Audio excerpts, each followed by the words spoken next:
Good morning. Welcome to the Cory Morgan Show, June 28th, 2021.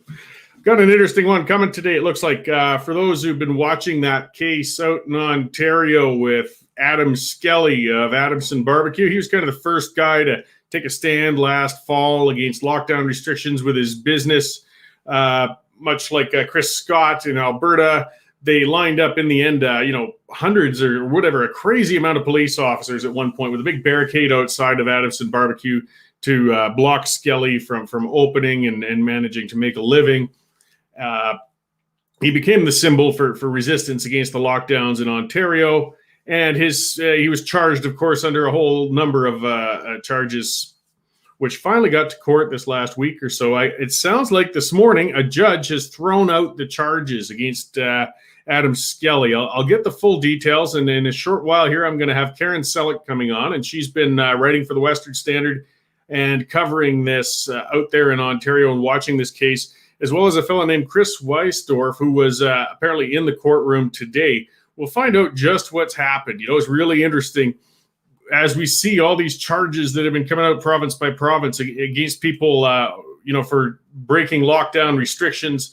And as they get to court, they're constantly getting thrown out of court. I mean, they aren't even getting to the point of going through the entire hearing. The judges are just tossing these charges out. It's clear that they're arbitrary and they do not have a strong basis in law. So we're just clogging the court system for these things to be thrown out. Most of the mask ones are being thrown out. Nenchi's mask law, which will be the only one left in Alberta in a major city this Wednesday. Good luck charging or convicting anybody on Wednesday with that one. I mean, it's been really interesting to watch this develop, though. It's going to be quite something to speak to Karen and Chris and find out just what happened there in the courts, because this will be a real precedent setter. I mean, Doug Ford out in Ontario, I mean, he's made Alberta look, slack as far as the restrictions go. I mean, Ford's gone right out of his mind on the whole COVID thing. I mean, politician by politician, some of them have more fear and less when it comes to this pandemic. And Ford has just been right off his nut as far as this thing goes. So they went after Skelly heavily, and it sounds like they failed. Skelly has had the charges dropped against them, though I'll get the full details of that pretty quickly here. I will move on to our sponsors here. So again, we don't take any government dollars, of course, and they're not offering them to us anyways, but all the same, we rely on sponsors, subscribers, you guys coming in. The more you come in and view, the more views we can prove, the more advertisers we can bring in. Subscribe, get through that paywall. It's great content, cheaper than an old newspaper subscription used to be. And as well, these sponsors who've been helping us out, and we get great sponsors. It's one of the things of being a publication that, we put out some great, straightforward news copy, but we're definitely a conservative-leaning bunch for the most part here. So the CCFR, and that's the Canadian Coalition for Firearms Rights. Nobody works as hard as the CCFR to fight for your ability to own and use firearms. They're one of our sponsors. They've been sponsoring us for some time now. Check them out. Their site is firearmsrights.ca. So go check out their site. When you click why join us, they'll give all the reasons on why you should support them and how they're going to help you out. The CCFR, Canadian Coalition for Firearms Rights. Be sure to give those guys a look. They're helping us out. We appreciate it. And they're standing up for your rights to keep enjoying firearms because, again, we can see the government wants very dearly to take that right away from you. As well, we are sponsored by the Resistance Coffee Company. I've been talking about them. This one's fun because, these guys... I like mixing some humor with politics, even if my humor is often tasteless and sometimes, according to a lot of people, not funny. But all the same, Resistance Coffee Company pushes back with some good tongue-in-cheek coffee flavors. They're the non-woke coffee company. In fact, they're not just not being, woke and giving your money to left-wing causes and such when you purchase their product. They're not just sitting silent. They're actually taking 10% of your purchases and giving them to organizations that are fighting for the constitutional freedoms of Canadians. So anything you buy from the Resistance Coffee Company, a Western Canadian company, 10% of that's going to go to causes that are going to help you out. Plus, if you go to resistancecoffee.com and use the promo code Western Standard, you'll get 10% off your first order. And I ordered a whole bunch of it. I put a picture out on Twitter and a few things. All the coffee showed up and all those great names, Liberal Tears, Defund the CBC, Empty Promises, really quirky things. And I've been happy to report that the coffee is actually really good. I was kind of worried, that I might be buying the Virtue Signal and just get some sort of Folgers or something. No, I can, with full honesty, look at you and say, this is really damn good coffee. So it's win, win, win. You help support the standard. You get some good coffee for yourself.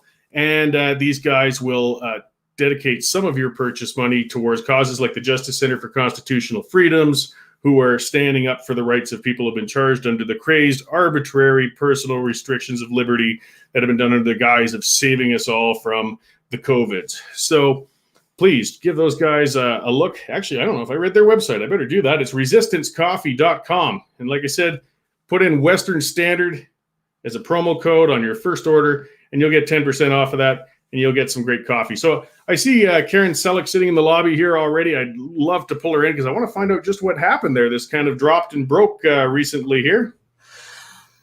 There you are. How you doing, Karen? Hi, Cory. I'm fine. I'm in shock, to tell you the truth, because I wasn't even able to get into the Skelly hearing this morning. That's Adamson Barbecue hearing. I had distributed the link very widely, not realizing that there was going to be a limit of 500 people. And so when I tried to log in myself, I was told there's, Adam Skelly, there's already 500 people logged in. So I never got to see it. But unfortunately, it was scheduled to run for 2 days. And the judge has pulled the plug on it already. And that's why I asked one of the other people who's very involved in the case, that's why I asked you whether you could get Chris Weisdorf to come on as well today and talk about what happened, because he saw it. And he knows more about this than I do.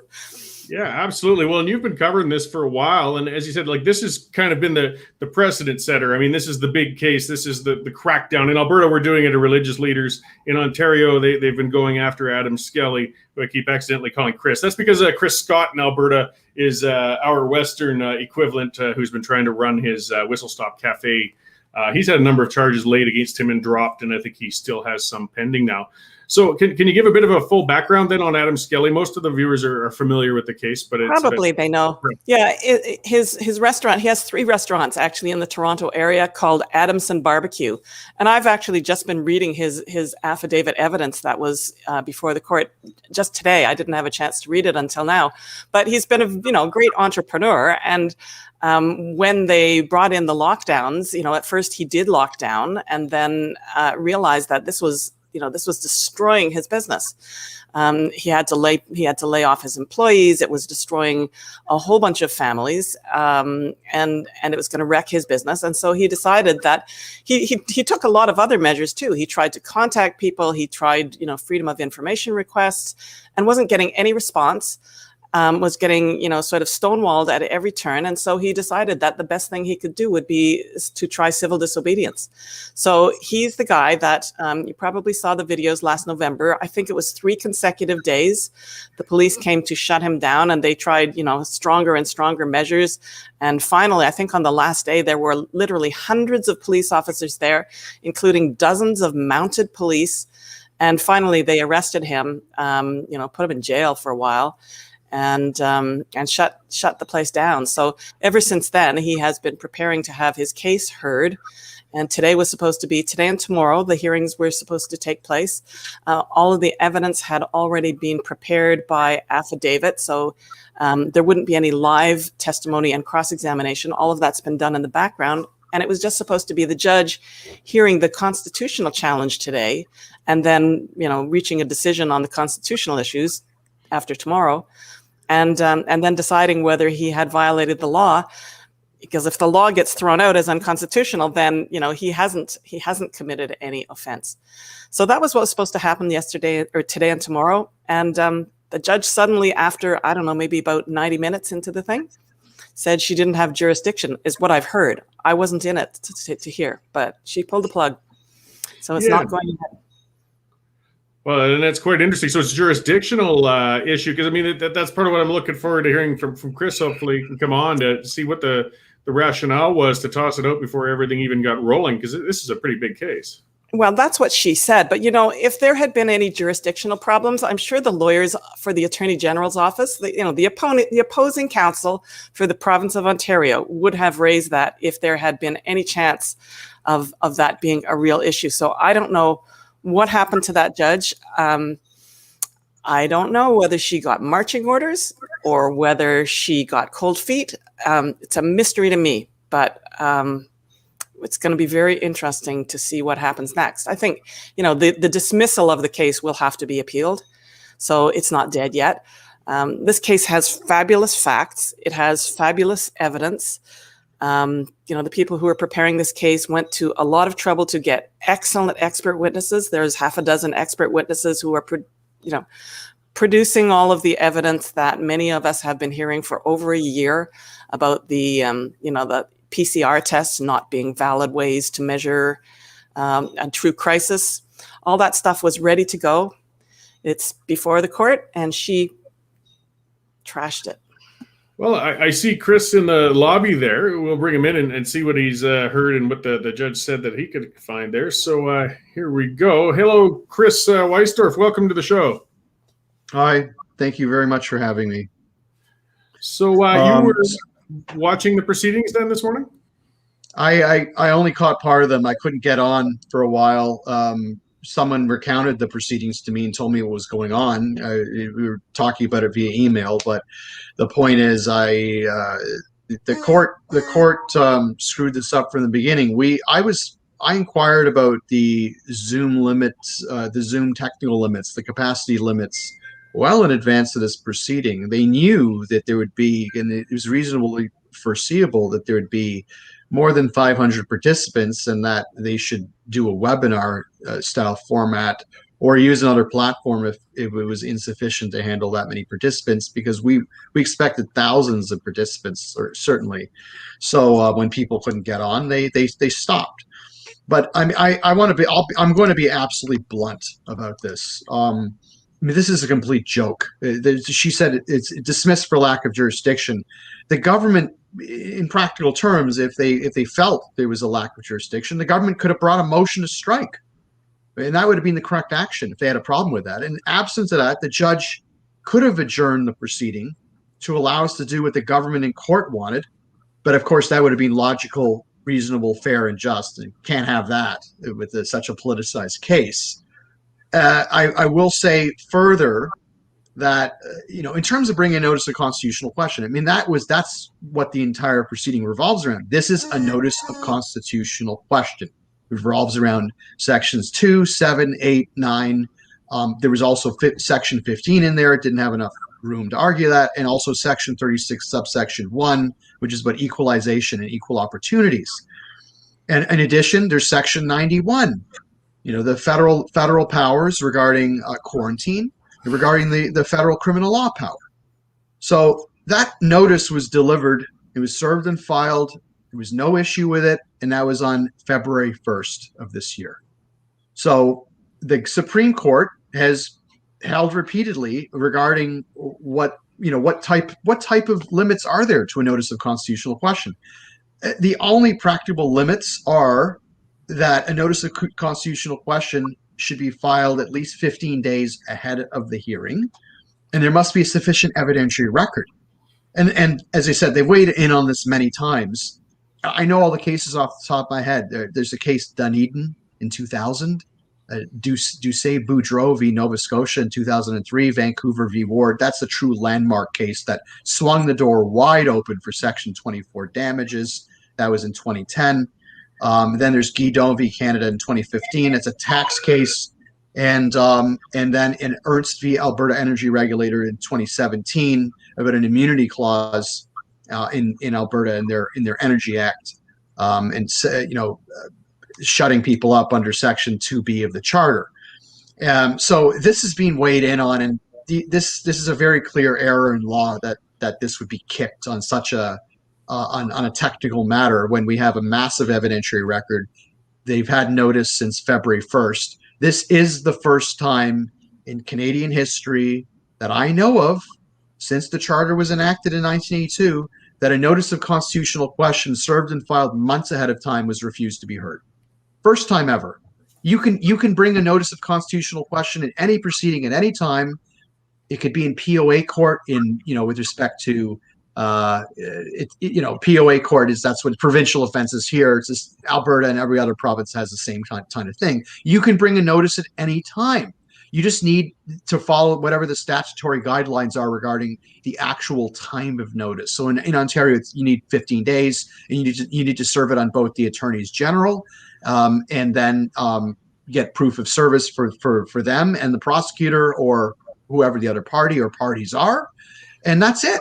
And other than having an evidentiary record, you follow those rules, you can bring the notice, and you should be heard. That's access to justice. It's fundamental. And with respect to the superior courts, because she said she didn't have the jurisdiction, which is laughable.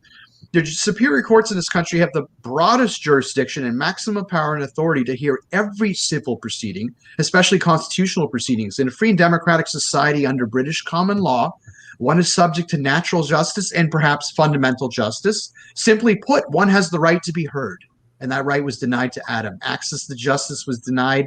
The rule of law has been canceled once again. And I will finish by saying, if we'd done this like the government and the court wanted today, then the injunction would have lapsed and another proceeding would have been brought, only for us to be told it's res judicata, which means it's already judged, and that we're trying to relitigate the matter. And therefore, we're not allowed to do that. So damned if you do, damned if you don't. Obviously, the proper thing here would have been for the judge to kick the proceeding down the road and said, just do it how the government wants, come to an agreement, and then I'll hear it. That would have been the proper thing to do. But she didn't do that. She struck it entirely. So with this going this route, then, I mean, that way the law hasn't been stricken, though, just this case. So the process could still be used as a punishment for future charges laid against people, then. Is that what I kind of gather out of this? Yeah, I would agree that they just kicked the can down the road to keep the lockdown power available to the government so that we can't challenge it. And this will be heard in the Court of Appeal. When will it be disposed of? Perhaps by the end of the year if we're lucky. But we don't know. We don't even know right now exactly what we're going to do. But in terms of grounds of appeal, as I said, there are plenty. They're all errors in law. It's nothing to do with the evidence. You refuse to hear the evidence or mixed fact and law. It is error. Error in law is the standard of review, so to speak. So in terms of moving forward, yeah, the Court of Appeal is the only venue that can overrule this. It wouldn't be in Superior Court. There's a process for that. We can do it fairly quickly, but it needs to be done very, carefully in view of what's occurred. We have to nail everything in those 30 pages or less that the Court of Appeal has limits on in this province, and we'll see what happens after that. We have to move forward. We've always said that regardless of what happens in the Superior Court, this will end up in the Court of Appeal and perhaps in the Supreme Court as well. We've always said that right from the beginning. And also, I can just tell you this right now. They switched the judges on us, which is highly unusual. There was Justice Kimmel, who heard several proceedings in this matter, and she ruled against Adam in the injunction. So she was definitely seen as someone who, if we wanted her, but she'd already ruled against Adam. So it's not like she would have somehow benefited us. There was any type of judge shopping going there, but we wanted her to hear the case, and she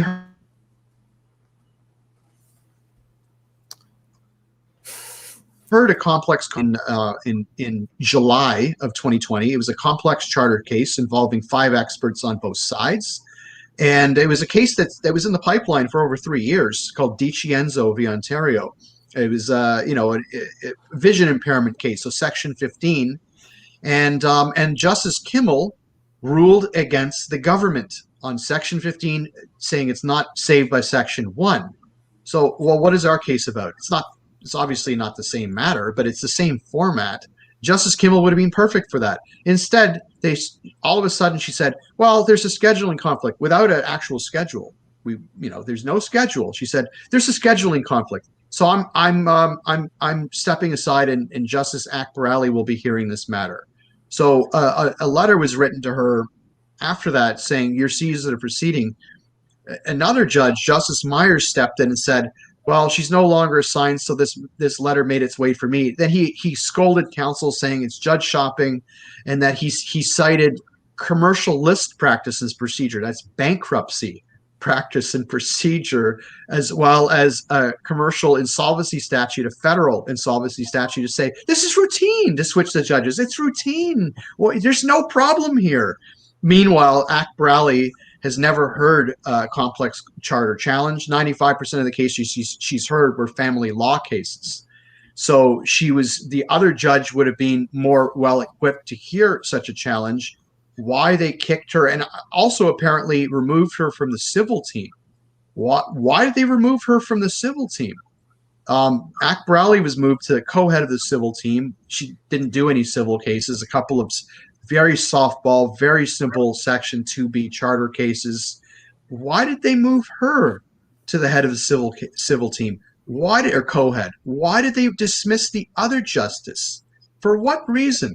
Never provided.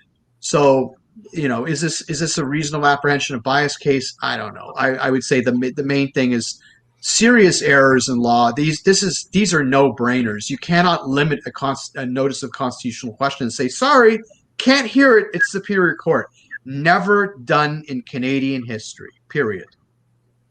So, well, and Karen, with a piece you'd written recently, I mean, I know that I guess in some sense it's nice to have charges dropped, but there were a lot of things people wanted to see scrutinized in a legal setting. I mean, as you said, this case could have led to the exposure and undercutting of most of Doug Ford's basis of lockdowns and business restrictions. What isn't going to be heard now that this is not going to the courts? So, Cory, just to make it clear, the charges were not dropped. Oh, okay. Right. So she prevented the constitutional challenge from being heard, and at the same time prevented the charges from being heard. So, like, she can't just say, I don't know what she is actually saying about the charges. Yeah, Chris, maybe enlighten us on that. But by saying she's not hearing the constitutional challenge, she has left the charges there. But obviously, this person has a right as a defendant to have his charges heard at some point. So I don't know what her plan is for that. Sorry, Cory, I've lost track of what your question was. I had actually looked at when I saw who the judge was over the weekend. I had looked up her background, and I saw that she was appointed fairly recently. I think it was 2015 or 2016. And I did notice that the cases that she did were mostly family law. And in particular, I noticed that she seemed to have a bias in favor of the government narrative on the issue of masks and on the issue of vaccinations. So the two cases that I looked at where there had been like a custody battle between parents over whether their children had to mask or whether the children had to be vaccinated, she sided with the government in both cases. So I was a little apprehensive this morning that it was going to be this judge, and now I guess my apprehensions have been justified. What was your question again? No, that's okay. So I was just, some of the things like masks and other such items. Like I know that John Carpe, for example, in Alberta had been chomping at the bit along with a number of other lawyers with some of the charges here. And quite often, again, it would get right to the brink of going to court. But what would happen with them is they'd toss it out. So we haven't just been able to air these constitutional challenges in a courtroom. They always seem to find a way to avoid that sort of scrutiny. So Chris, then I'm not fully understanding. So what does the next step look to be? You're talking more hearings then down the road then? It would be a notice of appeal. As soon as we have the reasons for decision, we need to know what's actually in there instead of her saying she just has no jurisdiction. We need to see what type of case law is she citing. Is she relying on the government's citation of case law regarding bringing an action and not with respect to an action? There are all sorts of rules regarding bringing actions, bringing anything regarding damages. So the government said that because damages are on the table, they didn't receive sufficient notice. Well, that's silly because these are charter damages. Under Section 24, subsection 1 of the charter, damages may be sought as a remedy as appropriate in just circumstances. This has been teased out in the cases that I mentioned earlier. Vancouver v. Ward really swung the door wide open. And in 2013, in Herniak v. Malden, a big case regarding access to justice. The point is you need access to justice. So that means bringing a notice of constitutional question in accordance with the law. The only real limit being notice itself. So as long as there's 15 days of notice or greater, and there's a sufficient evidentiary record. The Supreme Court added that in 2017. Well, we have all of that. So for her to say, sorry, can't hear the notice of constitutional question is absolutely silly. Well, we need some sort of timely resolution for some of this stuff. I mean, the pandemic clearly, or at least the government actions based on it are not over. We've got a number of people now. It's the variant, and it's always something else. And if we see a spike in cases somewhere, we're going to see some governments coming in and shutting people down from doing legal commerce again. We can't afford to keep having this delayed. I mean, we've got to establish whether they have the authority to do this or not. Yeah, Cory, I think this is where the media comes in, and Western Standard has been doing a good job. But when I read the affidavits, like there's, as I said, 6 expert witnesses in this case that have been, come on and sworn affidavits about all of these issues, about the effectiveness of lockdowns, about the harm that lockdowns are causing. Some of them made reference to the variants. So if Western Standard could just publish all of that stuff, I mean, that in itself, I think would be useful if you can just provide a platform where people can go and read this. I'll probably do some more summarizing of the evidence. I in that article that I wrote last week, I summarized some of the evidence of one of the economists and one of the doctors, but there's a lot more in there. It's weighty stuff and important stuff for the public to know, regardless of what the judiciary thinks. Because if eventually we come to the point where the public just doesn't believe anything the government says or anything that the judiciary says, it'll be interesting times. I don't know what will happen, but ultimately it's the public that has to be on side. Yeah, well, and this is very important. And as I showed earlier, I was a little confused as to what's going on with these hearings myself. So the more I could read on it, the better. We'll definitely get some of those documents up and out there. I mean, this is an advantage of modern media in some senses. I mean, we're not limited by print and paper and so on. We can get documents up there for other people to read and come to their own conclusions on something, as you said, it's complicated. And people really need to understand what's going on, though. I mean, this is all far from over in any province right now. Unlike some of the rest of the world, like Florida, where everything is open. Yeah, well, and that's some of the evidence I was sort of hoping to be hearing out there. I mean, the other things you're talking about, the efficacy of masks, or whether opening up does actually, cause people harm or not. I mean, we're seeing a lot of evidence. The infection numbers and spread are no different in jurisdictions where they have heavy lockdowns and restrictions versus ones that have opened up. But it seems this debate's only in the media. We haven't been able to do it in a courtroom or in a controlled setting where we can actually lay this out there. And it seems that the judiciary is afraid of facing these, or perhaps are on a charter basis. Is that sort of what's happening, Chris? Yes, I would say there is a clear attempt by the courts to simply not hear anything. And this is in Alberta. All these are being kicked, saying, "Well, we don't have the evidence." In BC, they struck the evidence. Manitoba, they actually heard a narrow challenge with respect to churches and PCR tests. It was Dr. Bhattacharya from Stanford and another infectious disease expert were brought in there. The point is, in the United States, I mean, I can give you examples there where things are being heard in state courts, but not in federal court. There was one challenge, exactly one, heard in Pennsylvania, and they won. They didn't bring any experts, but the medical experts for the state were shredded in cross-examination. And then September 14th, it was County of Butler et al. V. Wolf, the governor of Pennsylvania. They won, and very similar things with respect to what we're arguing here. So and analogous to sections 2 and 7. Definitely 7. It's like they're the 5th and 14th Amendments there. So with respect to what has occurred across, well, you can look at the whole world, I guess, but Australia says we can't hear anything because the legislative supremacy. The UK, same thing. In Europe, they're steeped in administrative law and they can't really override anything. I don't even want to talk about Asia or South America. So that brings us to Canada and the United States. The United States has, a very strong constitution, Bill of Rights, and we have the charter here. Now, what they don't have in the United States is charter damages. That's outside of the Constitution. That's in the 1871 Civil Rights Act. It's called Section 1983 under Title 42. We have Section 24 in Canada. So the whole thing is that we have damages in the charter. We have the right to be heard. We have very, very strong remedies. We have plenty of rights.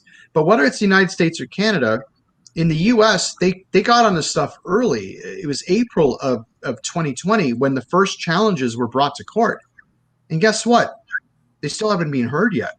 There are challenges in Michigan, very good ones. One is called Beamer v. Whitmer. The other one is Signature Sotheby's et al. V. Whitmer, a bunch of retailers and businesses that challenged the governor on lockdowns.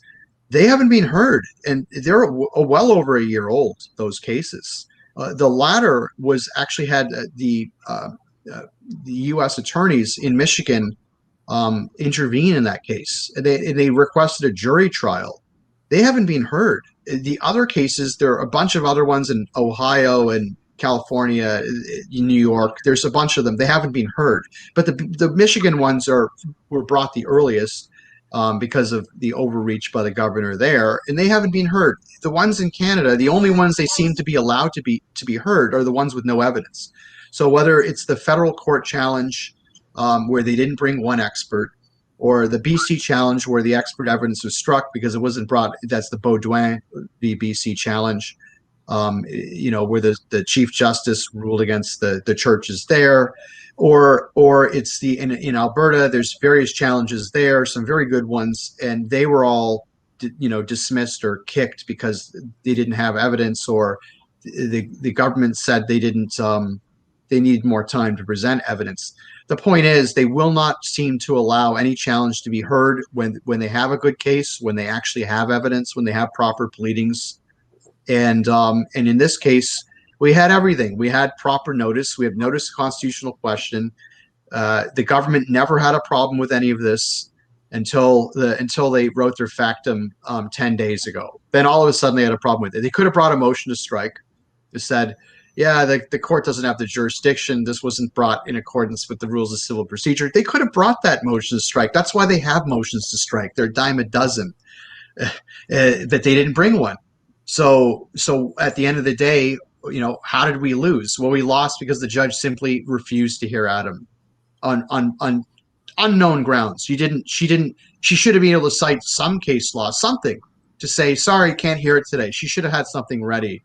And apparently, from what was recounted to me, she didn't even really read the stuff beforehand. She couldn't find the material. That was recounted to me. So that's all I can tell you.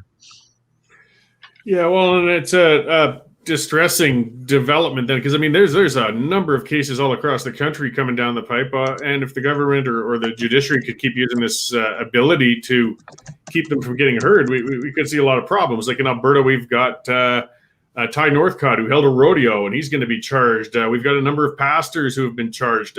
Chris Scott had charges against him. He runs a restaurant, and I believe those charges had been dropped, but they've charged him again since then. Like, at what point are we going to get things in front of a judge? This is quite disturbing. Well, the administration of justice is being brought into disrepute. That's what I would say. You need public confidence in the court system. The courts are supposed to rise above political controversy. This is the Supreme Court in the United States. The Supreme Court here has repeatedly held that they must rise above political controversy. To basically say they're not going to hear a proceeding in superior court because of lack of jurisdiction is beyond the pale. So you need public confidence in the system. You obviously, the courts are not going to be able to. They're not there to please people. They're there to look at the evidence in the law and make a proper determination. That is it. They're not supposed to make a political call, and they're not supposed to be saying things like, well, we can't hear a notice of constitutional question. It's beyond the pale, as I said. Yeah, well, and I imagine you guys are going to be still watching and covering this closely for some time yet. Karen, you said there were some affidavits and such that should be shared. Where could we find those, or where have you been putting them? I mean, I know we could put them in more locations soon. I'm not actually involved in the case. I'm just writing about it. But Chris has been the one to send them to me. So we'll make sure between the two of us that we supply Western Standard with this stuff so that it can be posted for everyone to read. It's important stuff. Yeah, there are two links. One is on Fearless Canada, and the other one is on We Are All Essential, their website. So you'll be able to, all the evidence is there, all the expert reports, the factums are there from the government, from us, our reply factum, our notice of constitutional question, or at least the latest one is there, not substantially different from the original one. So it's all there, and anyone can read all of that, and indeed everyone should read it and know what rights of ours are at stake. It's not that complicated to understand. And the same thing is with the evidence, the actual 11 expert reports that we have, 6 originals, 5 replies. The government has 1. We have over 200 references to peer-reviewed studies. The government has less than 10. This is a truly lopsided prima facie case. So everyone should look at that and circulate those expert reports. Everyone who, circulate it to your politician, whether it's local, whether it's provincial, whether it's federal. Circulate it amongst police officers, business owners, executives, doctors, nurses, lawyers, parents, everyone. Circulate it. That's the only way the truth will get out, is if they see the evidence. This case is about the evidence at the end of the day, to make it very clear that there is no rationalization, there is no justification for limiting our charter rights, whether it's on Section 1 or any other grounds. It simply doesn't exist when the government has to provide it. The onus is on the government to show that the measures are reasonable in reasonable limits in a free and democratic society. That the onus is on them, and they must show that. They must prove it. They must demonstrate that on the balance of probabilities, and they have not done so. They have not even tried to do so. It's completely missing from their factum. It's not being argued. Well, okay. Well, thanks for watching and covering all of that for us. And as it's still ongoing, and Karen's been writing about it. So maybe Karen, if you could email me some of that and some of those links, and repeat that again. That was Fearless Canada and another spot. And We Are All Essential. Fearless Canada and We Are All Essential. Excellent. Okay, well, thanks for watching this and explaining what's kind of going on and continuing to watch. I mean, we'll catch up for an update and see how this unfolds. I mean, it's so important for us all across the country, and unfortunately, it's a little dry for non-legalese type folks, but it's so critically important to understand what's happening, because it really does impact all of us. So thank you very much for joining me today, guys, to lay that out and explain it. And I'll definitely get on getting some more links out there, and looking forward to more stories from you there, Karen. Okay. Bye-bye. All right. Thank you very much. Thanks, Cory. I'll talk to you later. Okay. So I'm glad I got clarity on that, because this was breaking this morning. I took the interpretation to mean the charge has been dropped, and unfortunately I got it backwards. It was his challenge that got set aside, which was bad news. And it's just showing again, though, over and over and over again, that the state is afraid of seeing evidentiary, processes, seeing it brought out in a controlled environment. If the case is that strong, to restrict individual freedoms, to restrict commerce, and do the things we have, and then they shouldn't have such a reticence when it comes to having it brought before a judge and the public to examine it. I mean, if that case is strong and the restrictions are worth it, they should say, this is the platform we want to do it in. Let's get it to the courts. We'll explain why we feel we should be able to shut people down from doing business in a restaurant or a hairdresser, or all of the other areas we've restricted over this last year. And it's not over. It's not even close to over. We do have a very strong zero risk contingent of people, I guess you could say, who just feel that we just got to keep these restrictions going until somehow this virus just disappears altogether from the face of the planet. People point to Australia as a good example all the time. Well, I don't know about that. I mean, Australia is 16 months into this. They've been living practically imprisoned on their island, and they've kept it contained to a degree, but they lock down every time there's a little bit of infection. So there's been another one. I think they had 100 people in New South Wales who are infected. So they've locked down 5 million people to try and stamp that out. How many times can you cycle through that? We're a year and a half in. I mean, we've learned some things. This pandemic isn't brand new to us anymore. We still got a lot to learn, obviously, and a lot to cover. But now it's time to start looking back and getting through these things and get these things through the courts. Let people put their defenses forward. And in the case of Skelly, and as I said, with others, we're seeing these getting tossed out of court all the time before they actually manage to get to the floor. We start to wonder if they're just afraid of actually facing it. And that's not the way a justice system is supposed to work. So I'm going to pivot here as we go on into the week. I see Zane Novack in the lobby there. I'll pull him in quite quickly. He's a mayoral candidate running in Calgary here. He's been putting out looks to be a good common sense campaign. I know it's a long ways to the civic election. I've had a number of mayoral candidates on and a few council candidates, but we've got so many coming, and we've got one of those rare opportunities. No matter what happens, we're going to have a new mayor in Calgary this fall. We're going to have 5 new councillors this fall at the least. That does mean, Patricia says like I'm on gravelly helium. Yes, apparently TELUS is really cutting back on the internet service here in Calgary today. Hopefully Zane's coming in more clearly than I am, and hopefully my internet service improves here. Yeah, I know the audio's bad. Thank you for bringing it up. Hopefully the internet improves quickly. It's TELUS just giving me pains here. So rather than dragging this out, I'm going to bring Zane in, and hopefully he's got some stronger service and signals. So here we go. Zane Novack, which from Zane for Mayor there I see. Welcome to the show, Zane. Thanks for joining me today. Thank you very much for the invite, Cory. Are you able to hear me okay? I'm hearing you fine. Good. So I'm hoping you've got a little more stable connection going on. So by all means, just carry on speaking if things seem to break up a little out of me. We'll take it on the fly. Sure. As I was saying in the intro, it seems like a long ways till the municipal election, but we just have so many candidates and it's so important to cover. And I'll get back to some of the leading ones. I had another look this morning online, and I see we've got 19 registered mayoral candidates at this time. I imagine there's probably going to be a few more before the time gets there. Maybe a few will drop off as they don't feel like carrying on with whatever they were up to. So to begin with, what's going to make you stand out of that large pack of contenders, Zane? Well, I think a couple of things play for me quite well. Number one, I believe that of the contenders, I'm the only one that brings a real balance between business and being involved in the community on a social service kind of basis. My background is business. It's been business since I was 14 years old and started, working in road construction, right through to now being in Calgary for almost 20 years, 18, 19 years. And I've been very involved in the nonprofit sector of Calgary. I've put in about 20,000 plus volunteer hours into the city, everything from boots on the ground, serving meals, to sitting on board positions. My last one was 8 years on the board of the Kirby and 5 years as president of the board.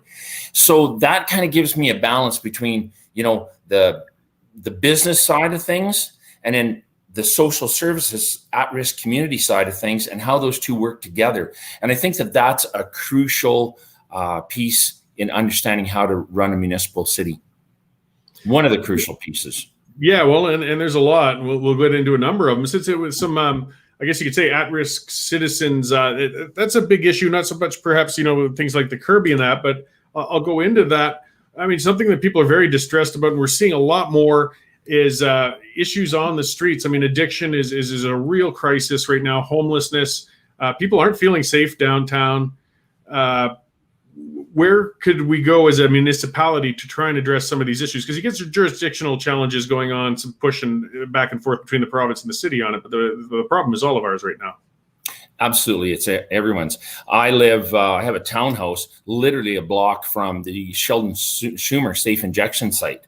So I witness it on a daily basis. My back alley now, my unit faces the back alley, and that's where the big dumpsters are for other multi-unit facilities. And that is the place where, so many people tend to hang out. I find needles on my front lawn every day, ambulances, fire department, police here on an almost daily basis, dealing with the triage of this. Addiction is a huge issue in Calgary. It's a huge issue in Alberta. And I think it's a huge issue in Canada, but I see it every day firsthand. So I'm not at all saying and denying it exists. In fact, I know it exists. I just feel that the systems we currently have in place are lacking structure to help individuals get out of that cycle. I see, as I walk by that to access the downtown area where most of my business relationships are, I walk by those same individuals day after day after day after day in the same cycle, doing the same things, the same EMS, the same police, the same fire responding, the same needles on, different needles on the street, same locations. And it just seems like a perpetual cycle where we're not breaking the cycle, and we're not getting the help, we're not getting the structure, and we're not getting the outcomes we need. It almost feels to me like we've created a system of enabling when we should be creating a system of helping people get out of the system. How can we move forward when those people get kicked right back into the same cycle? We've got to create a system. And, I've researched some other places. Not all of them, some of them are social enterprises. Some of them get private equity involved, private people involved. I think sometimes the government isn't always the best disperser of services. So they sometimes can be, not appreciative of the cash that comes to them because it's not theirs. So, for instance, in New York, years ago, there was a thing called, the Doe Fund set up. And that really has done a lot to help with homelessness in that city, to help give them dignity, structure, purpose, a career. In 25 years, they graduated 22,000 people out of there, paid out almost $750 million in wages to those individuals, and saved the city of New York over $3 billion in social service costs. It isn't like we have to reinvent the wheel in Calgary. I think that we need to really start examining other programs. There's programs in Houston through the police services there that really work well with a lot of these homeless individuals, to give them the opportunity to have a structure to try to get out of the cycle. If we're not doing that, then what's the point? We're just perpetuating it. Yeah, well, we've had a bit of a political push and pull kind of going on with that. And I'm going to tie that into a couple of issues with jurisdictions. And as some others are pointing out, Pat saying the waiting times for rehab are too long, not enough facilities. And Shelley saying that's what the provincial government's implementing. And it seems that a couple of political forces have dug their heels in. Some are stuck on harm mitigation and some are stuck on treatment. And in reality, I think we kind of need both. I mean, if we don't do harm mitigation, they won't survive long enough to get to treatment. And if we don't treat them, then the cycle just goes on forever. But going further, with some of the unfortunately, the relationship between the mayoral office and the premier's office right now is not very good. So I'd like, just to kind of tie that into it. What sort of ways would you work as a mayor to keep that because you have to have a good relationship. Everything's so interspersed with each other. I think I was just going to bring that up. You hit the nail on the head, Cory. We right now have a very confrontational relationship between the mayor's office and the province. And that means that we as Calgarians pay the price. And we've seen this evidenced in numerous things. This is only one. We saw it a year and a half ago when we were supposed to, and this would have happened before COVID, when we were supposed to have the X Games here. And then, there was conflict between the mayor and the premier, and they pulled out funding. So we lost in January of last year that $250 million that could have come into our city by way of the X Games. Well, how much would have that helped our city, get through the lockdown? So what first has to happen is we have to have a working relationship, park our egos at the door, and work collaboratively with our stakeholders. And one of the biggest stakeholders in Calgary is the provincial government. So that's where we have to start. And we have to work together to figure out the programs that are going to be successful in helping with homelessness, helping with drug addiction, because it's a shared responsibility. And I have just seen this so many times where each just blames the other and their outcomes are zero. In fact, it applies to more than just the relationship of Calgary with the province. It really applies to the relationship of Calgary with Calgary. Cory, when was the last time this city really got a win in the column? I mean, we've kicked the Green Line down the road for a decade. We've kicked the Arena deal down the road for a decade. We tried to do an approach on the 2026 Olympics, but nobody really understood what we were being offered, what we might end up paying. So we continue to just go through life as Calgarians, led by a group that can't agree with themselves as to what direction to take. And what we're seeing with homelessness and addiction is just one of those. It's an evidence of leadership in City Hall that can't get along with themselves, let alone get along with others to make outcomes happen. And that has to start in City Hall. It has to start with strong dynamic leadership in City Hall. It has to start with a group of councillors and a mayor who can figure out how to work together, so we as Calgarians start to get some wins in the column, because we desperately need them. Yeah, well, I'm glad you mentioned that, because another issue we've had, I mean, as a mayor, you're one of 15 people in that council, though a primary one. It sets the tone. It, is the chair of the meetings typically. And we've had, again, a very, well, I mean, as a number of pundits have pointed out over the years who've covered City Hall for decades, this is one of the most adversarial hornet's nests of a city council and mayor we've had in living memory. And it does make it difficult to get things done. Like the Olympic plebiscite, for example. I don't think people voted against the Olympics so much. It's just they didn't trust the way council was putting it forward, and they just couldn't accept such a big budget item. And yes, as you said, these mega projects, if we're looking at an event center or the Green Line, people don't feel sure if we want to entrust the city with more money at this time if they can't seem to get their stuff together in the council chambers.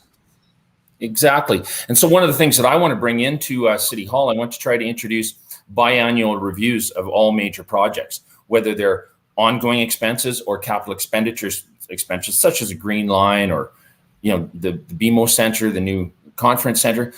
And this isn't a fully audited one by KPMG or an MNP, because we know what that costs. I mean, they reviewed the expenses of one counselor here a few months back. He had $5,600 in expenses, and I think we spent $64,000 doing that audit. So that's not what I'm talking about. I'm just talking about standing up in front of City Council, in front of Calgarians, and going, hey, here's your budget, here's your timeline. Where are you?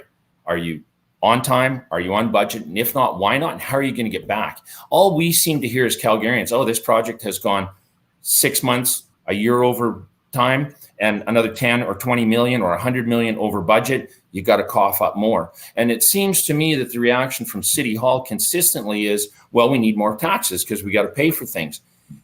It's always, pay more, get less. And as soon as we threaten to push back on taxes, they come at us with, oh, well, then that means we're going to cut servicing to the fire department and CPS. I mean, that's a really easy stick to beat people up with, because what do you want to do? You want to feel safe and secure as a citizen of the city. And this goes back to your earlier question of, I've had numerous vehicles stolen in this city. I've had numerous vehicles broken into in this city in the last few months. I've had, in the last few years, vehicles stolen. I've had vehicles broken into on almost a monthly basis in this city. And then we realize, when you start peeling that onion back, some of the things that we're lacking and we don't realize as Calgarians. Number one, everybody knows we don't seem to get snow removal anymore. We went like 6 weeks without snow removal. My daughter lives in Bankview on bus route number 6. It was at least 6 or 7 days. The bus didn't even run.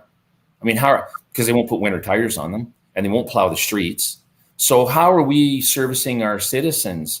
And this goes back even like the fire department. You talk to the fire department, you realize that, there's a fire code. It's kind of a code. It's not implemented, but it's a recommendation by the National Fire Protection Association, NFPA 1710, which recommends in a square kilometer based on density of population, how many fire trucks should be there, how many rescue trucks, how many ladder trucks, and how many staff should be on them. Well, Calgary typically runs at 50% staffing levels. Lots of times there'll be a fire and they can't hook up the hose till the second truck arrives, so they have an extra person to come out to hook up the hose for the first truck to start fighting the fire. But yet Edmonton, who actually, if you do the math and you divide it out, their costs per citizen are 20% less than Calgary. Now they're a city of 973,000. We're a city of about 1.5 million. So normally in business, you would think scale of economics would work. And that's why big companies merge with big companies so that the cost per unit goes down. Well, obviously it doesn't work in Calgary, because even though we're half again larger than Edmonton, we pay 20% more per citizen. But yet Edmonton has figured out a way, A, to plow its streets, and B, how to be fully compliant with NFPA 1710 and have fully staffed fire halls? I mean, these are some of the questions we have to ask. And I mean, I'm running against 3 individuals who've been voting on all of these things and been in City Hall. And now they're going to segue from being a councillor to being the leader of this city, but yet they're the ones that have implemented these budgets where we're all hurting and we're actually not being serviced. I mean, we have 8 precincts for CPS, and standard staffing to recommended levels is 75%. That's standard. That's what's recommended. That's what we're getting compared to what's recommended. And that doesn't take into account things such as holidays, training, sick leave. So I think we need to address all of these things and figure out where the money's really going in comparison to where it should be going. And that comes back to the homeless thing and drug addiction and all of those things that need to be dealt with. Well, and coming into a lot of those issues, we hear about them quite often, but as soon as City Council wants to address it, they often retreat in and go into in-camera there, and we don't hear about it. And I think that's a lot of the area where we're having a lot of difficulty with the public trusting City Council or trusting their efforts on things. As a mayor, how could you address perhaps having a little more? I mean, everybody always talks about transparency, and then they get in, and Calgary's got, I think, record-breaking numbers of in-camera meetings going on. It really shouldn't be that many. Where could you go with that? Because the mayor does control a good deal of the amount of time it goes in camera. Well, I think a lot of work has to be done in each of our individual offices. I think that when emotions coming together, you know, if you believe in emotion, you should be talking to your peers about why that motion should pass. It doesn't always have to be in camera. It just really comes to good communication on a team. You know yourself in investing in a company.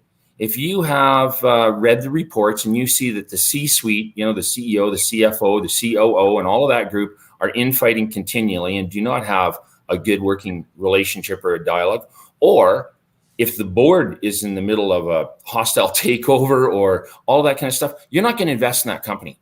Well, that's really what Calgary has been for a long time. We have a leadership group that is never working collaboratively together. And I think that, you know, you could probably, I mean, I've worked on lots of different boards, and I've worked on boards that are very stressed, and there's different agendas and there's different egos. And those organizations pay the price for the way that board acts. Calgary's no different. Then I've been on boards where you get a team, you see the common goal. Yeah, you bring different strengths, you bring different perspectives. That's good because you need that dialogue and you need to be challenged to make sure that you're going on the right track. But you work together to get the right outcomes. And then you can see those organizations that are underneath that board, they just flourish and they grow. So City Hall is no different. I'm really hoping at this election that all Calgarians take the time. You know, they always say, get out and vote, get out and vote, get out, or get out to vote, get out to vote, get out to vote. I always say, get informed, go vote. A vote is a powerful thing. And if you're not informed and not properly researched, the vote you cast is like firing an errant gun. It can create terrible damage. A vote is a powerful thing, and you need to be informed before you vote. We're having probably 9 new positions on City Council between the mayor's office and new councillors coming in.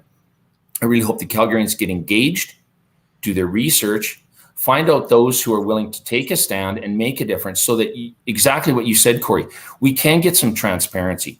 We can get some harmony in City Hall, and we can start to move these projects forward or kill them if that's what need be, but done on information and not emotion and ego.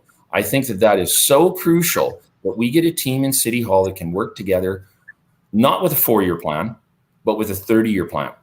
I only intend on running 2 terms, that's it, because I do not believe that career politicians are beneficial for their constituencies and their constituents. I think that it shouldn't be a career, it should be a job with a specific purpose to get enacted. I want to be in for the first term to really understand the situation and the system. And my second term, I'm not running for re-election. I'm running to get the things done that I stood at the very first day of this campaign to do. So if we have a good unified group in City Hall, I think we can do it. I think we have to do it. If we don't do it, this city's in big trouble. I mean, they talk about 30% vacancy rate downtown, but I'm downtown every day. And you talk to the people that are in those offices, there's less than 30% of those seats filled. 70% of the office space is vacant because a lot of companies have signed 30-year leases on those properties when the market was hot, but they've laid off 60% of their staff. We have a City Hall, a downtown core with about 35% occupancy on a good day during the week, and probably about a 10% occupancy on the weekend. We don't take the steps to turn this train around. We're in a dire situation. Oh, absolutely. And not enough people understand that, because if you don't go downtown, you don't see it. Like I go down to the Western Standard offices regularly downtown, and it's ghostly. I mean, I don't have to worry about social distancing. I've never had to share an elevator with somebody in that building. I don't know how empty the building is. As you said, it's probably more like 30% of capacity. This is a disaster, and I think a lot of people don't quite realize it's there. Getting a little higher level though, and I like the concept of that. Yeah, no career politicians. 2 terms perhaps. That means you're going to have a high level vision though. You've got some things in mind, and that's part of what I want to tie into this. There's a lot of dispute. There's differing visions. We've got the guidebook for communities.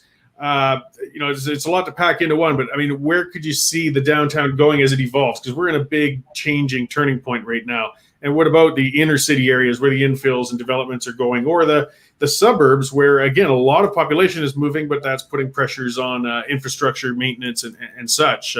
So in the whole development scheme of things, I guess, what's more of your high level vision on that? Well, it's really a multifaceted thing. For instance, our downtown space, we have the most connected downtown in the world, and we need to make sure that the cost of entry for businesses into that is low. So I really worry about the new program they have coming out to spend $200 million initially and $1 billion in total. Who's going to pay for that? That will have to be transferred on to those who take up those spaces. And we all know, when I meet with tons of businesses downtown, we know even if oil's $100 a barrel, we're never going to go back to the staffing levels that it was, 5 years ago, 8 years ago, 15 years ago. These companies have learned how to stay alive when a year ago we were in negative numbers on oil and gas.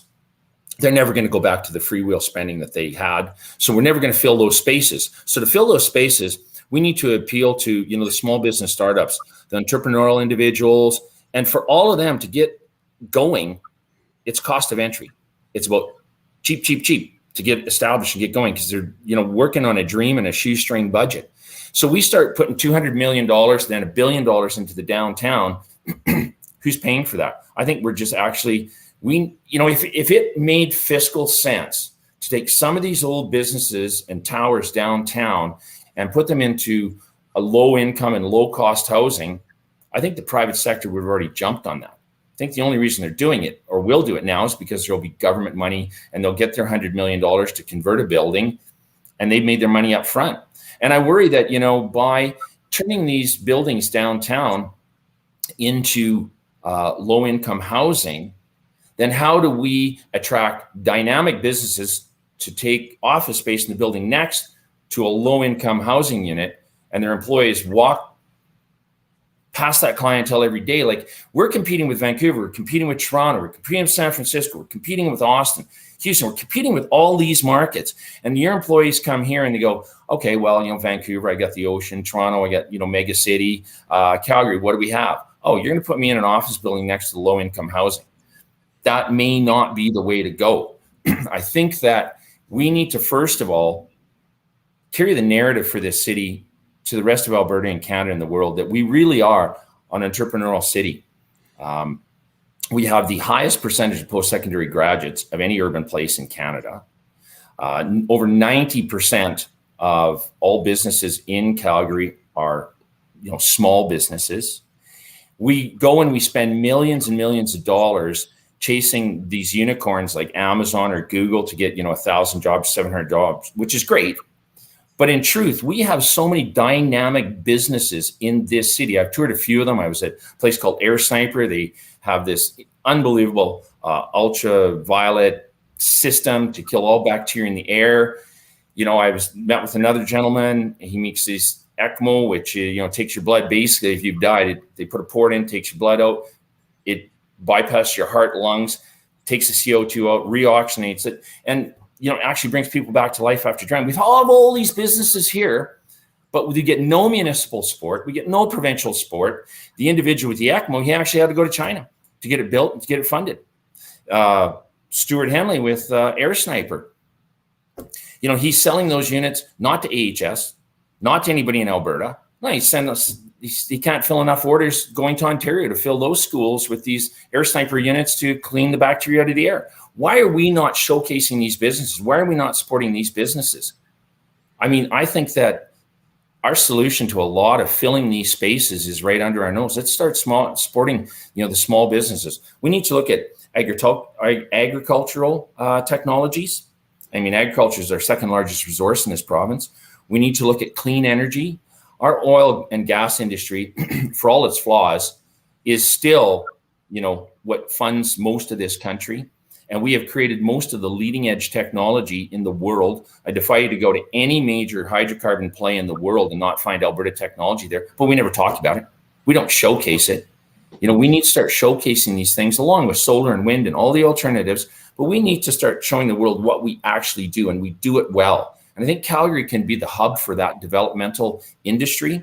I think there's things even in the cannabis and CBD oil industry that we're totally missing the bus on, and that's ridiculous. Alberta took the lead in putting retail into the cannabis industry. Canada is the first country really from ocean to ocean where it's legalized, and the US soon will be, I believe, there's 33 states it's already legal and 50 the oil is legal.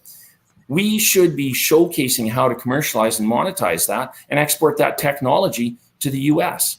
We're missing the boat. Winnipeg's ahead of us on that. How is that possible?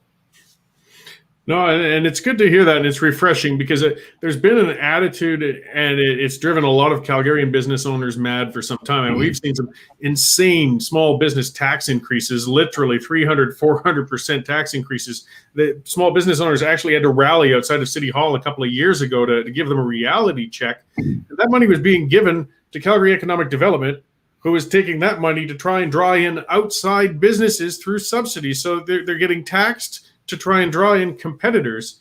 And, we've got so much talent that we could foster domestically, but our city hall really doesn't seem to appreciate the people we've already got here. And they're too busy with pie in the sky projects overseas that they feel that they can pull in here. So I like hearing from somebody realizing that, we have a lot here. And with that space, we could have opportunity. And if we could lower the parking prices downtown below those of Manhattan, that might help draw people down there a little bit as well.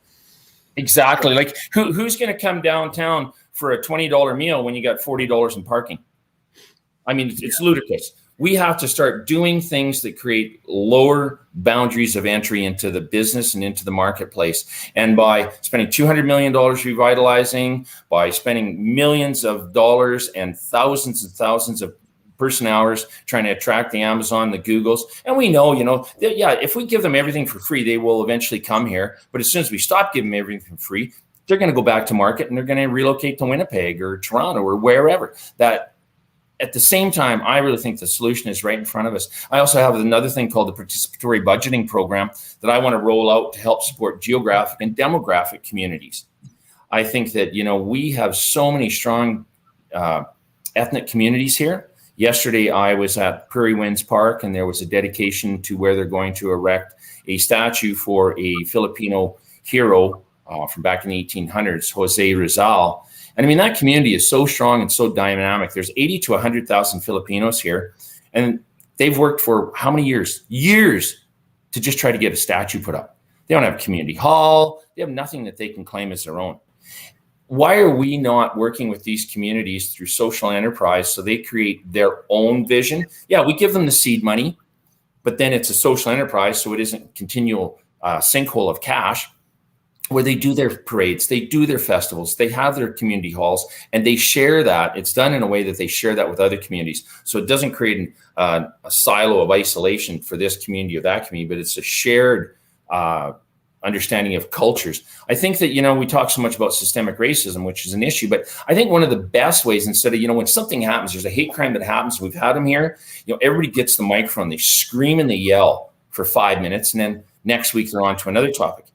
Why are we not taking a position of longer solutions? And I think, things like participatory budgeting, where we can help them, whether it's a festival in there for their community, whether it's, utilization of the Stampede grounds, which sees Stampede in a normal year for 2 weeks, but then could be utilized for other festivals, other events for the other 350 days of the year.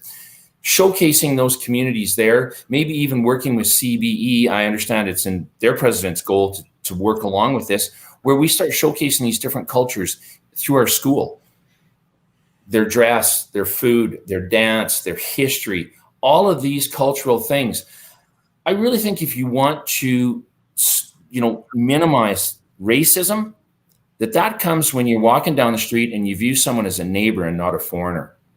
So we have to take long-term goals to make that happen, and not just stand in a soapbox and scream at everybody else, or open up City Hall council meeting with a half an hour lecture to everybody, which is good, it's needed, but we need to have longer goals and longer plans, and we have to have a structure in place, just like with our homelessness. You can't, I don't believe the success to solving homelessness is giving out a kit with needles and naloxone and all of that. It's about creating a program where they can get themselves out of that situation into a better situation. And I think with racism, with our filling our downtown, these are long-term goals and commitments.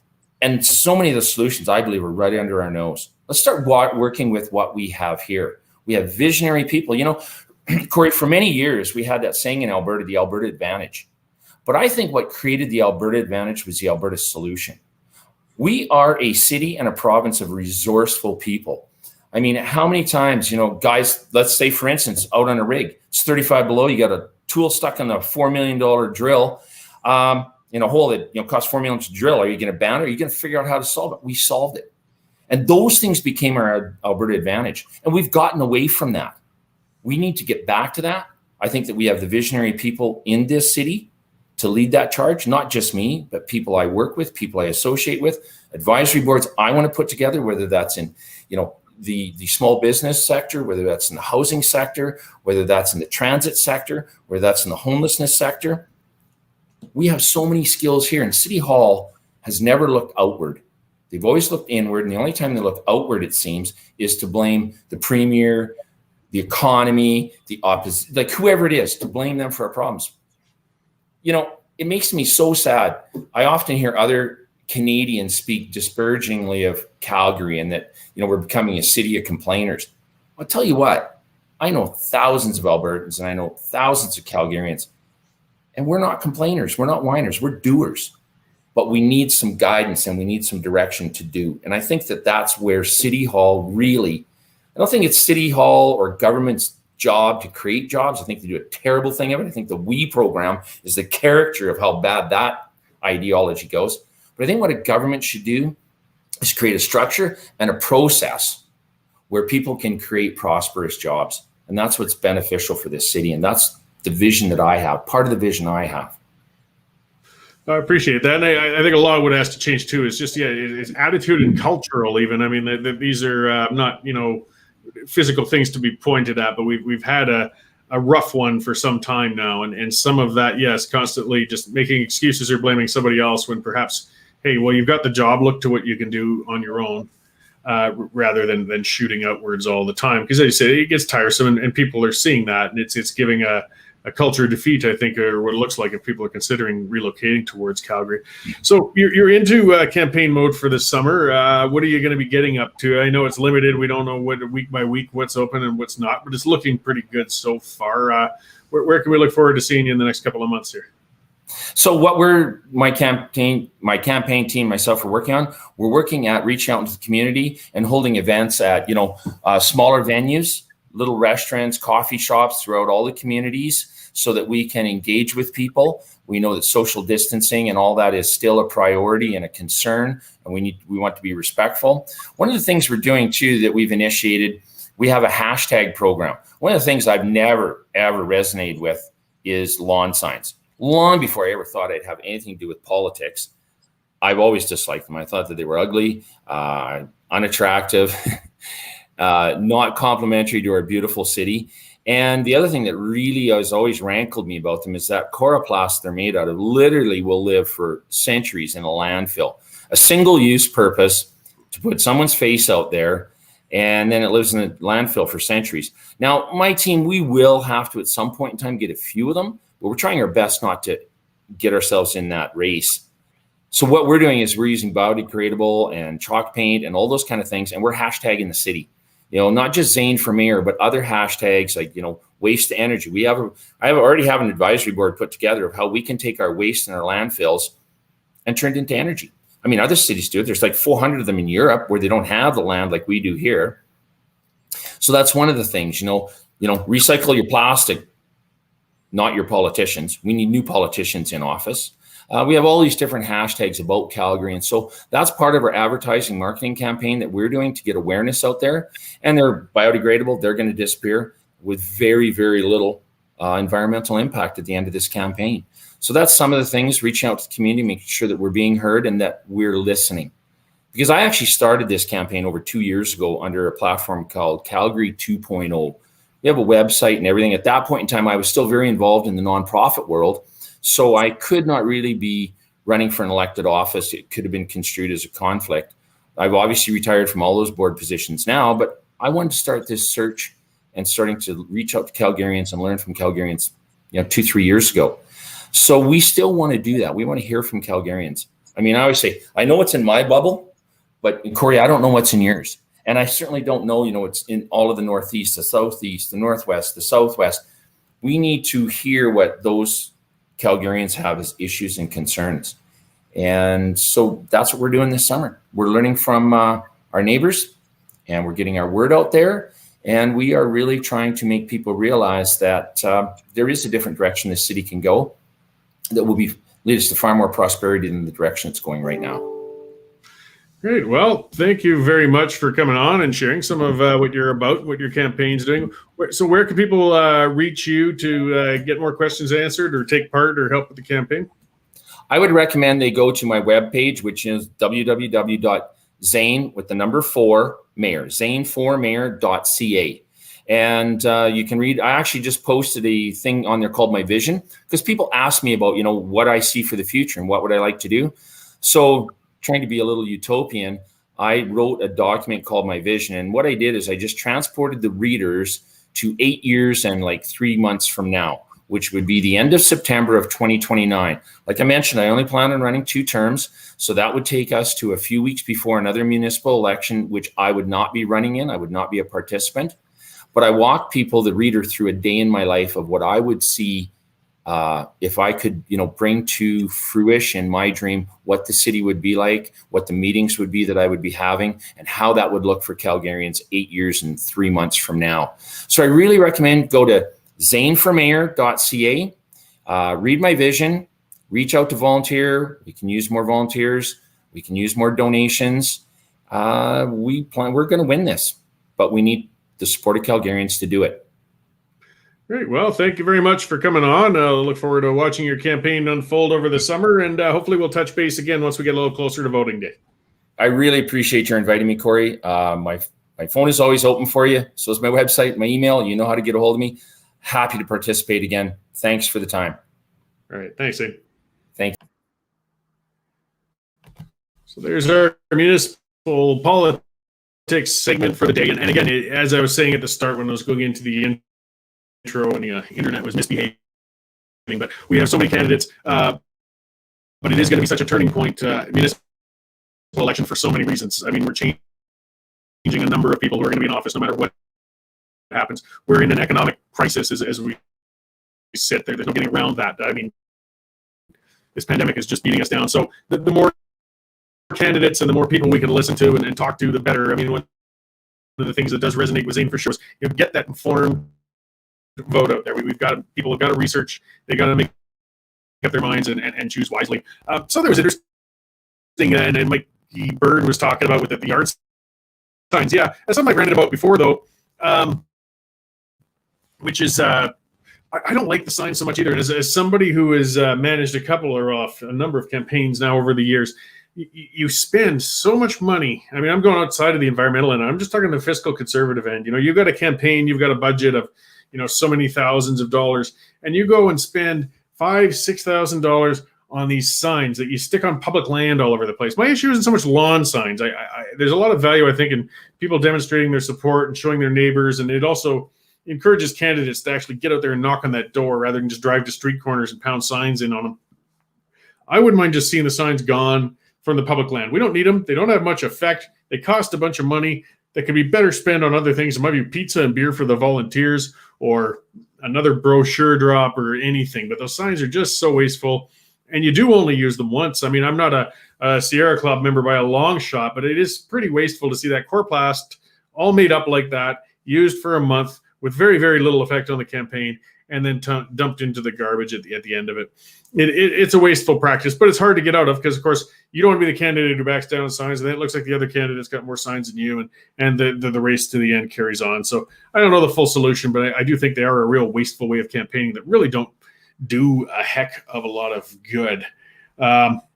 Seeing somebody saying they're only going to stay for 2 terms is good as well, but we'll see. Term limits, they come with a good and a bad. I mean, yeah, I get tired of those ones who've been sitting there 20, 30 years in there.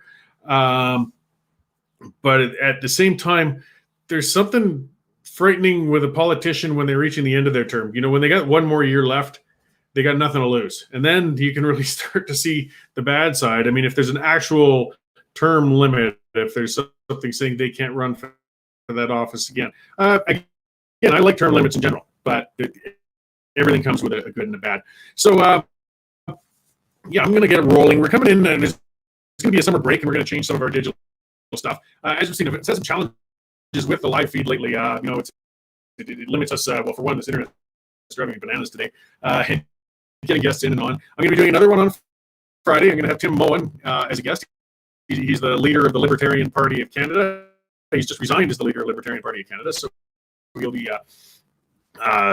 moving on to bigger and better things, and we'll see what happens with the party and what's happened with his time within it. It's going to be really a good conversation. Tim's a really bright guy and really fun to chat with. As Patricia saying, the audio adjustments needed again. Yeah. So as I said, that'll be my last show, my last live show on Friday. We're going to do live specials. We're going to do the pipeline. I'm going to do interviews, but we're going to record them and get them up there, and we're going to keep them up regularly, keep this guest format. But the live experiment we've been trying, it just seems we don't quite have the infrastructure there to do it quite right yet, but we're moving along. The standard's doing great, getting a lot of subscribers. We're getting a lot of viewers and listeners. So it'll be a good summer break to kind of re-gear and get into a recorded format and get some guests on and move from there. So I'm just giving the heads up on that. I'm not sure. I'd have to ask Derek to check with some of the others if we're doing the pipeline on Wednesday. I'm guessing not, because usually we all go downtown, but that's going to be Canada Day, and things will be all tied up. There's your reminder. One thing I want to throw out in the municipal politics, Canada Day is coming. Calgary will be the lone major municipality that's still maintaining a mask bylaw during it. So you'll be gagging as you get up from the patio to go to the washroom, at least if you're following the law. You'll be gagging under that mask as you step into a store or do other things. So bear in mind that the entire rest of the province doesn't have to do that crap. And the reason for it was Mayor Naheed Nenshi wanted to score a political point with Jason Kenney. It was funny watching Nenshi have a tantrum, and he has a lot of those. I mean, it was definitely him and Ivison wanted to do the 1-2 punch on Kenney with the mask bylaws. But unfortunately for Nenshi, Edmonton City Council told Ivison to get stuffed. They're dumping their mask bylaws by Canada Day. Lethbridge City Council looks like they're going to be dumping their bylaws on Tuesday. And as Mikey's pointing out, yes, just take them off. And I believe that for the individual. But what we got to watch is the business owners. And this is the unfortunate thing of what authoritarians and statists and the bloody government does. And I know from being a bar owner, is they got you by the regulatory balls. And it's the business owner who gets in trouble. They make them the enforcement one. And if a business owner let people in maskless without trying to do anything, they're the ones who can end up with the fines. And it's wrong, and it's a bunch of BS. I don't mind. I'm never going to report anybody I see without masks. It's stupid. It's done. It's over.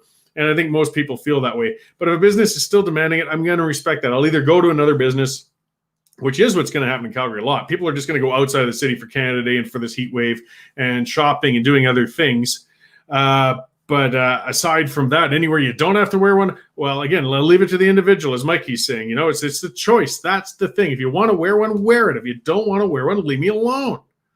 And we'll go from there. But it was funny watching Nenshi with the egg on the face. And I like to remind everybody and remind people of the ones who are running again for office who did vote for that mask bylaw. Jody Gondek, who's running for mayor, she's Nenshi's chosen successor. She's just little mini Nenshi, as other people say, or Nenshi the second, or many other things. So if you want 4 more years of Nenshi in another version, Jody Gondek is the one. She voted, along with others, to keep you masked up. Others, Giancarlo Carra voted to keep you masked up. He's running for re-election. Make sure he doesn't get your vote. who else did we have in the Diane Colley Urquhart? Yes, well beyond her political best before date. She voted to keep you masked up. And Woolley and a few others voted for it too, but of course they're not running again, so they won't have to face you on that one. But I'm going to keep reminding people which ones. And yeah, those are the ones.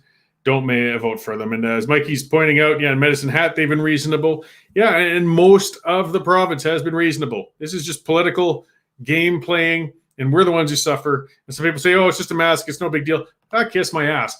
It is a big deal. It's dehumanizing. It covers my face. I can't see other people's facial expressions. They can't see mine. Can't see my beautiful smile. I do smile occasionally. It's rare, but it happens now and then. So no, and it's my bloody choice. Don't tell me whether I should be indifferent about being forced to wear a mask or not. If I don't want to, I bloody well shouldn't have to.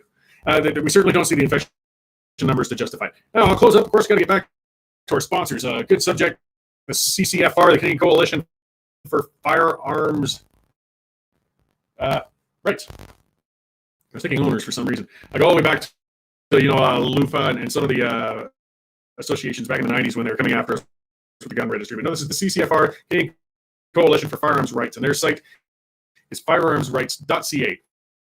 And these guys are standing up for firearm owners, for your ability to use and enjoy firearms and own them, transfer them, all of those rights that we should have that should be inviolate. But there's people trying to take those rights away. And the CCFR is actually taking the government to court. They're suing the federal government on behalf of firearms owners. And you can become a member and help. Donate to their legal fund, support them, check them out. Go to firearmsrights.ca and click Why Join Us, and you'll see what they will do for you and what they're doing for us. They're sponsoring the Western Standard, and we really appreciate them as well. Resistance Coffee Company. Some others I've seen have gotten their cups in. These guys are great. They aren't politically correct. They aren't woke. They aren't going to take your money and give it to a cause you don't want them to. They're going to give it to ones that stand up for your constitutional rights. So 10% of every purchase you get from these guys goes towards some organization or another that will be fighting for your constitutional freedoms. And if you go to resistancecoffee.com, that's where you'll see they'll list the organizations they're giving that money towards. And if you use the promo code Western Standard on your first purchase, all one word, Western Standard, you get 10% off that first order. And as I was saying earlier, it's nice. I was happy for that because we got sponsors. I'm always going to respect them, but I'd have to be like politely quiet about it if say their coffee tasted terrible or something. But no, Jane and I got the coffee in. It's fantastic. So you get yourself some good coffee. You get it locally, and you help support the Standard. You help support good causes. So it's winning all around. So I'll let you all go. Try to stay cool. These are some pretty crazy, dangerous hot temperatures coming. Have a good week. Enjoy Canada Day. Even as a person who supports Western independence, I also support history and recognize it and appreciate it. I don't believe in canceling things. Sir John A. Macdonald, he wasn't perfect, but I respect his role in history. Canada, far from perfect. In fact, I want to see the Constitution torn down, rebuilt, rewritten with Western independence as being the catalyst that leads to it. But it doesn't mean I can't sit out on Canada Day and appreciate the things that Canada has done right and that they have done well, and there's a lot of them. So to the people who want to cancel Canada Day, kiss my ass. I'm going to go out and enjoy it and celebrate it. You sit at home and gripe and grudge about whatever you like. So the rest of you, have a good week. See you all on Friday.